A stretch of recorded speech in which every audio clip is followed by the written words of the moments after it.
The Warriors are 2-0 in the preseason. I know it doesn't mean a lot, but in terms of morale, in terms of seeing what this product is, I'm personally impressed. I'm looking forward to picking the brain of Sophia Jones. She's going to join me. Trice High is going to join me. We got a panel tonight. We got a live audience. Should be a good time. This is Locked On Warriors.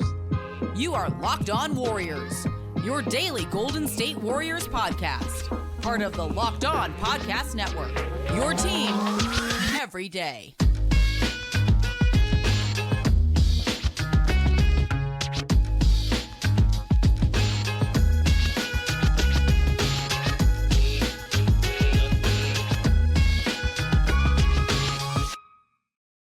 Thank you for making Locked On Warriors your first listen every day. We're free and available wherever you get podcasts and on YouTube, where our live shows are exclusively presented. We're part of the Locked On Podcast Network, your team every day. Today's episode is brought to you by the FanDuel Sportsbook, the official sportsbook of Locked On. Make every moment more right now. New customers can bet $5 and get $200 in bonus bets, guaranteed. Visit FanDuel.com/LockedOn to get started. You can follow Sophia Jones. She plays basketball for the D1 San Jose State University Spartans. She's also broadcasting royalty, and it's always a pleasure to have her on the program. You can follow her on Twitter. Is that what you're promoting? Oh, no, Instagram. I'm sorry.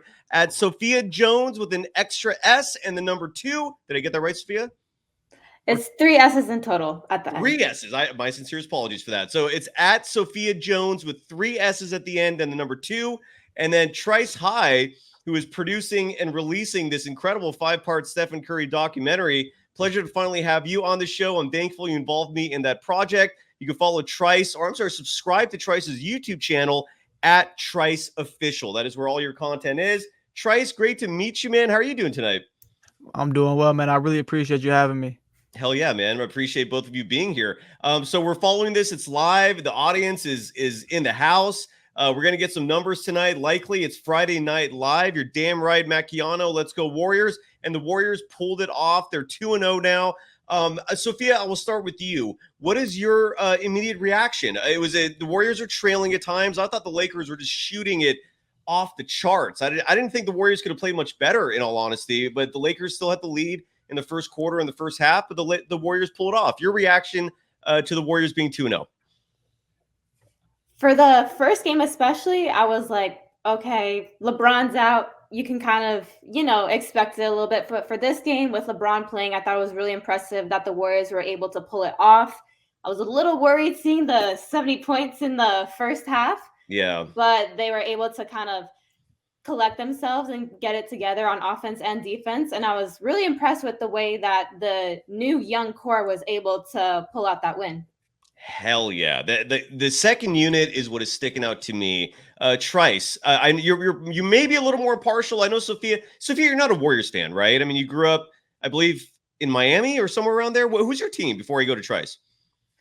So I did grow up in Miami and I love the Heat, but after kind of being here in California in the Bay Area and just watching the Warriors as a basketball player, I honestly just fell in love with the way that the Warriors played, how unselfishly and how much joy all they played with. So I definitely became a Warriors fan as well. So I love watching them play. There you go. They are a fun team to play. So the reason why I asked is because that means, Trice, you are a resident impartial analyst tonight. I don't think the Warriors are your team. If they are, correct me if I'm wrong. But Trice, as a more impartial observer, given Sophia and I do love the Warriors, what was your impression of this game and the Warriors in general, 2 games in now in the preseason?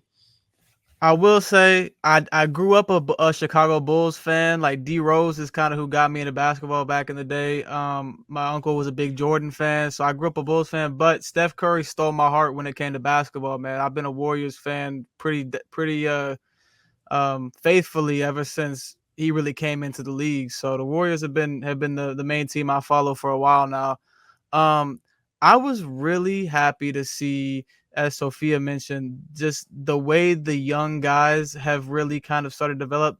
What's been big for me this preseason, I just wanted to see Kuminga and Moody more than anybody make a jump. I think that they're the two that kind of hold the keys to, where this Warriors team can go from here. So I'm really happy to see some of the steps they took, and obviously we'll talk about that. But overall, it was good to see them fight. It was good to see the second unit and the young guys like really, take on some of that load and be able to pull out a win. Like it was really cool to see. Yeah, totally. And the sentiment in the chat so far, and I agree with it, is that the starters did not impress that much. It was largely the second unit who saved the day. As we talked about, the Warriors were trailing after the first quarter in the first half. Jonathan Kuminga, for the second game in a row, led the team in scoring, led all players on both sides of the ball in scoring. Finished the game with 26 points, was a plus 12 in the plus minus. Not a big night from the rebounding perspective, only grabbed 3. But did add 3 assists, also had 2 steals. Just a fantastic night. Obviously, that monster dunk in the first half, I think, was going to be the highlight of this game. But I do agree with what a lot of people are saying. It looked a lot like the second unit was slow. The second unit, they looked old. They looked like there is a difference, in my opinion, between the starters and the second unit. But it's not just like the older players, like Klay. I don't know. Let's start with Klay, because this may be a potentially divisive topic, but will be certainly interesting. I didn't think Klay looked good again, and I was a little critical of him after the first game. For the second game in a row, I feel like he forced a lot of his shots. He had a couple of buckets late in the first half that kind of saved his stat line a little bit. He hit that 1-3 and then a deep 2, but his stat line for the night, 8 points, just 3 of 10 shooting. 50% from 3, but again, the stat line I don't think represents his overall performance. It looked like Kerr was keeping him out there longer than maybe he would have played. He played 23 minutes in this game. Was a -7 in the plus minus. I don't know if the stat sheet though represents how Klay actually performed. Sophia, I'll start with you. What was your impression of Klay Thompson, not only in this game but in the first 2 games? Like, are you pleased? Am I crazy in saying that? I'm a little concerned about Klay. What are your thoughts? I would say, especially since it's preseason, it's not too much of a concern to get worked up over how Klay is performing. It is underwhelming. You do expect him to do more, but at the same time, he is getting those shots off. And shoot. At the end of the day, he is historically too good of a shooter to proceed in the same pattern. So I think you can still kind of have faith that Klay is going to be able to show up come regular season. Good. Okay, so you're impressed. That's encouraging. Trice, your thoughts on Klay Thompson tonight and through the first 2 games? I think the thing with Klay, and obviously, it's more so now than it was pre-injuries, but it's always with Klay, it's always just, can he find a rhythm? And once he finds that rhythm, it's just he got it and he's good. But sometimes it takes him a minute to get going, and he's gonna get his shots up. He's gonna get his shots up, but he's gonna try to find it. That's what like Sophia said, shoot. So I mean, I personally am always gonna have faith in Klay, because when it comes down to it, he usually is gonna pull it out. He's gonna figure it out. But to start this preseason, he has been a little bit I don't know, rusty is not the word, but he's been having trouble kind of getting shots to fall. He's been kind of forcing the issue a couple places, but you have to trust a guy who's as good at what he does as Klay is, that those shots are going to start falling eventually, especially if he's getting good looks. Totally. And maybe I'm just nitpicking in my critique. Maybe I'm holding him to the same standard of what we have been used to for most of his Hall of Fame career. But that 3 of 10 shooting performance, I think you nailed it though, Trice. I don't see Klay finding his rhythm yet. Someone in the chat mentioned as well that he plays a lot better when Draymond is in the lineup. And maybe it's just that, but it was a bit underwhelming, in my opinion. And maybe I'm wrong. This is just my opinion about Klay. I hope he turns it around and we see more. We're going to break this game down in tremendous detail. I have a lot of notes that I'm going to present, and I'd love to get you two's feedback from that. Obviously, if you have your own opinions you want to throw them in there. And then toward the end of the show, I want to promote both of you, because you have a lot of stuff going on. Trice, that Stephen Curry documentary is incredible. I cannot encourage people enough to check it out. It's a 5-part series. And then Sophia, of course, you're about to be a rock star broadcaster. You're still playing basketball for San Jose State.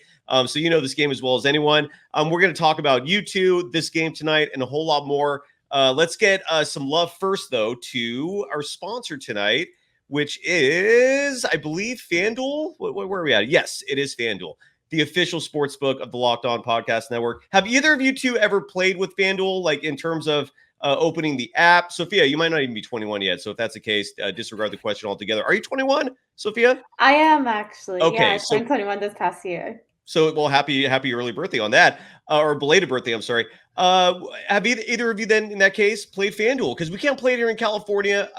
Kevin Dana came on the show and introduced VPN as a possible loophole. I will neither confirm or deny if it works, nor will I promote that. But I've heard that's a possibility. Have either of you two played with FanDuel, and any reaction from it? I have not. No. All right. How about you, Trice? I haven't used FanDuel specifically. As much as I watch sports and stuff, it's something I've thought about getting into, but just haven't necessarily dove into it yet. Gotcha. And I have dabbled. It is ridiculously fun. I don't know how else to really say it. And look, the NFL season is in full swing right now. Sunday morning, the Niners and Browns are playing. The Niners are my team. I believe they have a perfect record against the spread so far. They have a perfect record, period. Snap into action this NFL season with FanDuel, America's #1 sports book. And right now, new customers get $200 in bonus bets guaranteed when you place a $5 bet. That's it. You bet $5, win or lose, you get $200 in bonus bets. Bonus bets are as good as cash on FanDuel. It's basically getting $200 for gambling $5. It's an incredible deal. If you've been thinking about joining FanDuel, there's no better time to get in on the action. It's a super easy and super fun app to use. There's a wide range of betting options, spreads, player props, OUs, you name it, you can bet it with FanDuel. So visit FanDuel.com/lockedon and kick off the NFL season. FanDuel, the official partner of the NBA, obviously, and the NFL. You are Locked On Warriors, your daily Golden State Warriors podcast. Part of the Locked On Podcast Network, your team every day. Thank you for making Locked On Warriors your first listen every day. Every dayers, we're going to be back at this on Sunday as we do all season long. If there's a Warriors game, we got post-game coverage right here. So stay tuned and join us again Sunday night. I believe what is it, Warriors and Kings? Is that the third preseason game? Can either of you two confirm that with me? I actually don't have the schedule up in front of me right now, but I think that's what it is. I'm very curious to see how the Warriors handle the Kings because all we've seen so far are the Warriors and the Lakers, now 2 games in. Sophia Jones joins me. You can follow her on Instagram at Sophia Jones with 3 S's at the end, and then the number 2, Trice High, basketball documentarian. You're probably producing more than just basketball, but right now you got a Stephen Curry documentary out. Part 3 was just released today. Go check that out and so much more by visiting Trice's YouTube page. It's at Trice Official. Trice is spelled Trice. So here are some notes that I got from tonight's game, and I'd love to get your feedback on this. First of all, the Chris Paul experiment is now 2 games in, and here are some things I'm noticing about him. For starters, he's been known as being a tremendous defensive player for a long time. I'm observing him in a very different manner now that he's on the Warriors for obvious reasons. One thing I love about him is he plays defensive angles perfectly. What I mean by that is he puts his body right where it needs to be to block off offensive players and to really limit their space, limit their passing lanes. Sophia, I'll start with you. What do you see when you watch Chris Paul play defense? Because I am loving it. Kind of what you said. I see a player that just has really extensive and high IQ. Obviously, right now he's getting up there in age a little bit. He doesn't have the same step or verticality as a lot of the offensive players that he's guarding. So when you're kind of not able to use that, you have to compensate in other ways. And he does a great job compensating by just using his knowledge, knowing where to push step, where to plant his feet, and just you saw there was like one play he tried to draw a charge, but he's so good at being able to do that. Hopefully we won't get too many flopping calls this season with that implemented. But he's so smart and savvy in being able to do all of that. Absolutely. It's so weird that all of a sudden now, like when he's getting into it with refs, for the first time in my life, I'm on Chris Paul's side of things. And it's bizarre. I don't know how to really put it into words, what it's like to go from 1 minute looking at him as one of the biggest floppers in the game, one of the dirtiest players in the game. And now all of a sudden when he's getting into it with an official, I'm like, F you, ref. Like, this is our boy now. It's bizarre. It is weird. Trice, your reaction to Chris Paul tonight. Man, you got to see if FanDuel has a bet you can make on over-unders on flops in the season on Chris Paul. Um, no, let me say it. It's been really weird to see Chris Paul in the Warriors jersey. It really has, Uh-huh. but you can't underestimate the value in just the IQ that man brings to the defense. I mean, like, we'll talk about offense, I'm sure, after this, but the defense alone, just making sure guys are in their spots, pulling guys over to the side during timeouts, during breaks in play, and talking through guys, telling them where to be. That kind of stuff is invaluable for a team that has championship aspirations. So it's been really cool to see Chris Paul kind of immediately get into the fold and take that leadership stance. Like, I mean, he wants to win as bad as anybody does, and he's taking the steps to make sure guys are where they need to be. And I think as far as the biggest impact he's made to me defensively, or he will make going forward, is just more so vocally and just, from a leadership standpoint as much as it is from a physical standpoint. Absolutely. And his stat sheet tonight was a mixed bag, right? He had a lot of like dumb turnovers. It was I don't know if the focus wasn't there. The Lakers were playing good defense. I do want to give him a little credit as well, but he finished this game in 20 minutes or 19 and a half minutes with 5 turnovers. None of the starters were in the positive in terms of plus minus.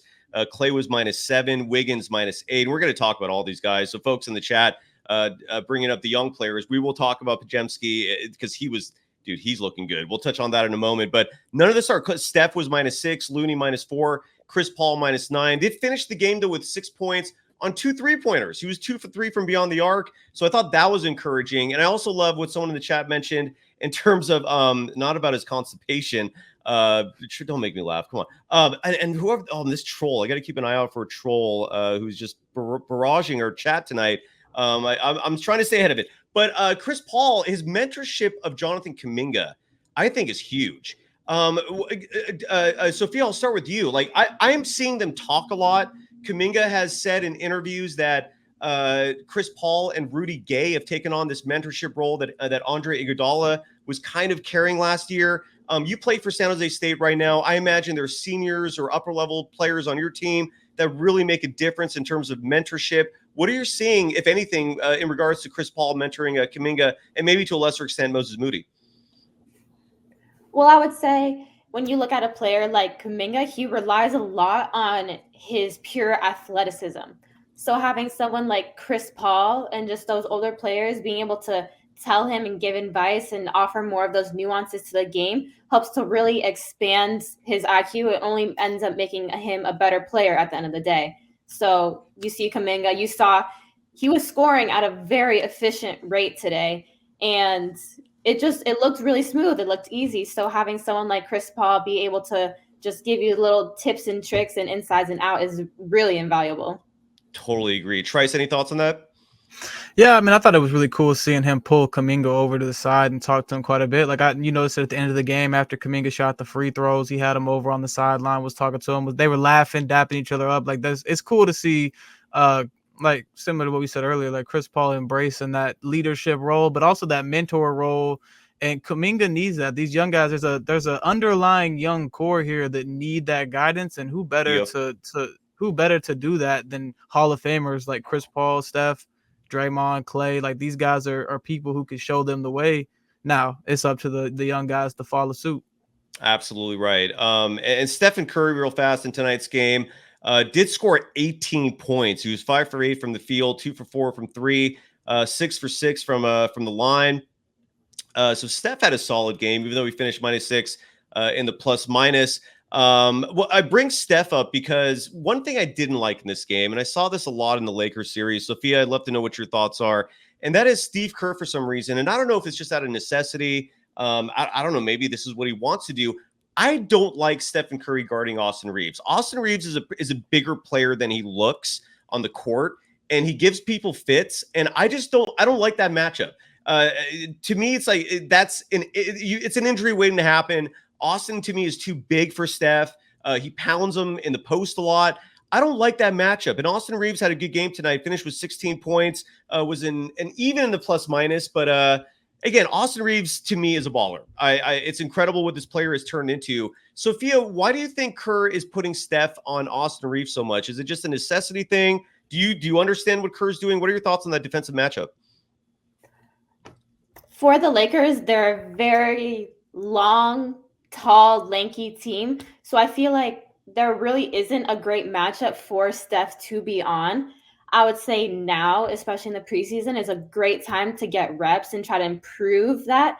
And I think as well, over these past years, you have seen Steph's defense improve. He's gotten a lot smarter in knowing where to try to get his hands involved. So I think that it was a good situation for Steph, honestly, to just practice doing that, because having another smaller player on the court at the end of the day with Chris Paul is going to happen during the season. So may as well get the reps now during preseason.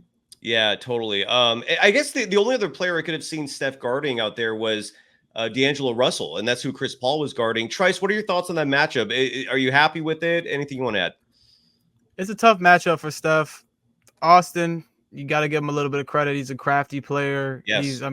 He's coming into his own. Like, the Lakers are breathing confidence into him like crazy. So, he's taken advantage of that matchup every time that they've been put together. So I don't know who would be a better option in their starting five or Steph to guard. I think it's one of those things that you kind of have to live with and just adjust the help coming over and everything else, and maybe try to get some rotations going where Steph can get off quicker and stuff. So, it's tough, but Steph's always been a smart defender. He's always been able to kind of avoid too many issues with, whether it be getting into foul trouble or getting into, getting stuck on matchups that aren't good for him. He's usually good about getting away and kind of letting other guys step over and help and things. So I think he'll be fine. I think he'll figure it out. The Lakers are just kind of a matchup problem for the Warriors right now, as far as they're in more ways than just Steph on Austin Reeves, but especially in that aspect. So it's something they're going to have to figure out.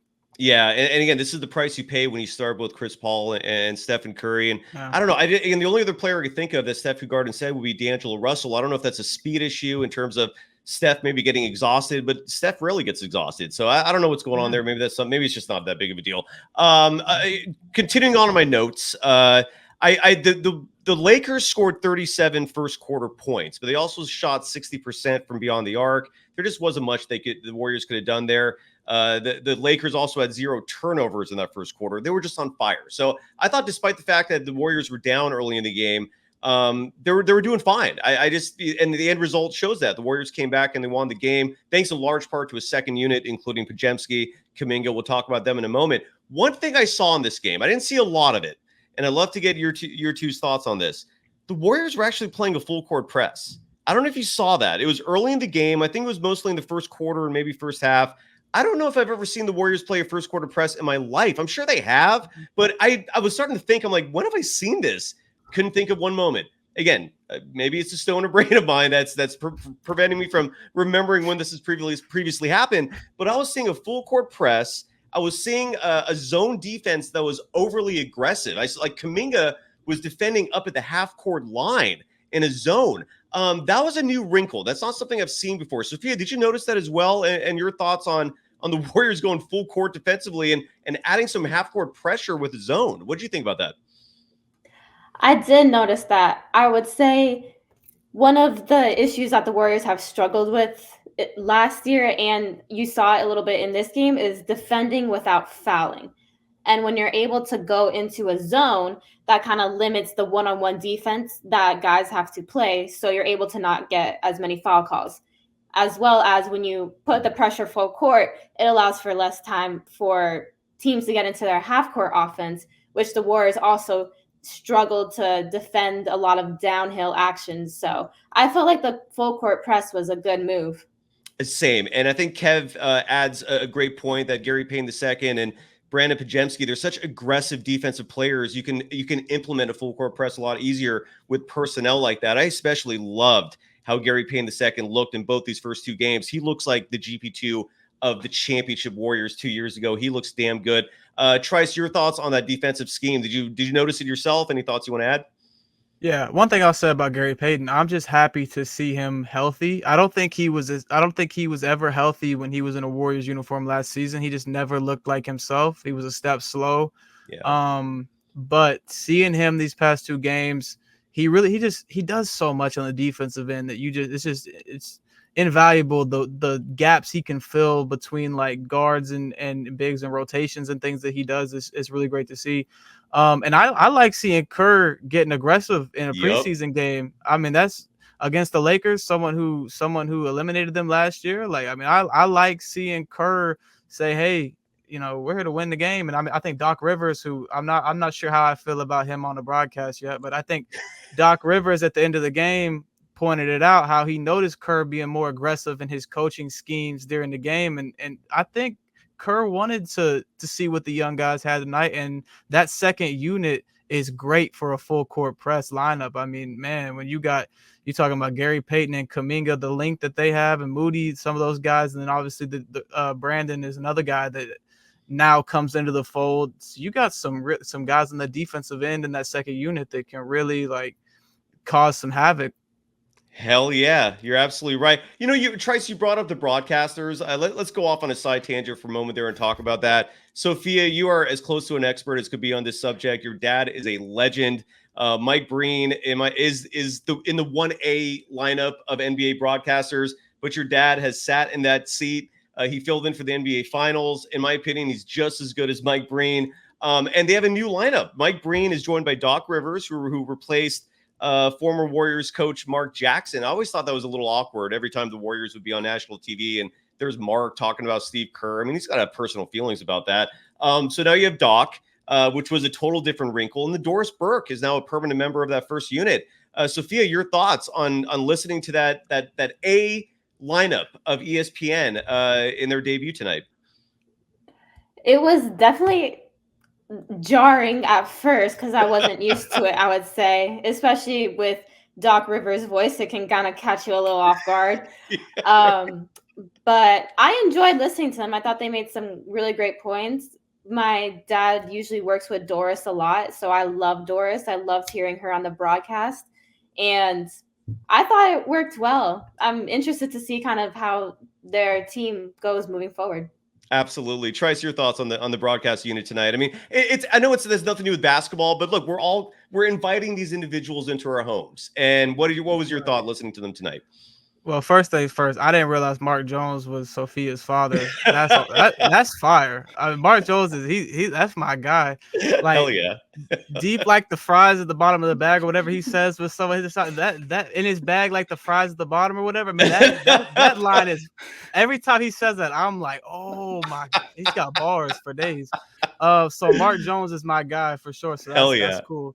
Hell yeah. But no, I'm gonna miss Mark Jackson on the call. I'm not gonna lie. Him and Jeff Van Gundy got in some weird arguments during games that I always thought was just kind of like why are y'all doing this right now on camera? But Mark Jackson's another guy who just like I always appreciated his insight as a coach.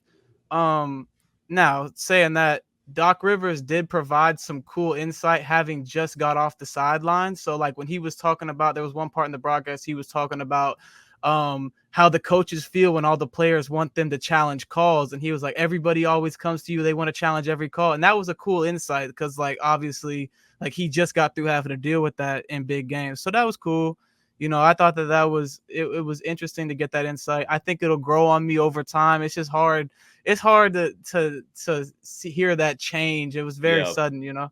Totally. No, I totally understand. Yeah, but like Sophia, like you said, Doris Burke is a legend. I mean, what was Drake saying a few years back? Remember he had a shirt or something like that, like "Marry Me" or "I'm in love with you." Drake's like in love with Doris Burke. Yeah. He's been in love with Doris Burke for a minute. Dude, she's a legend. She's absolutely incredible. Yeah, she is. She's a legend. Agreed. Totally agree, Trice. Well, we just had too much to discuss on the show, and Sophia and Trice are incredible. Really fortunate to have them as guests of the program. So we're splitting this up into two parts. Stay tuned. Coming up next, part 2 of Locked On Warriors.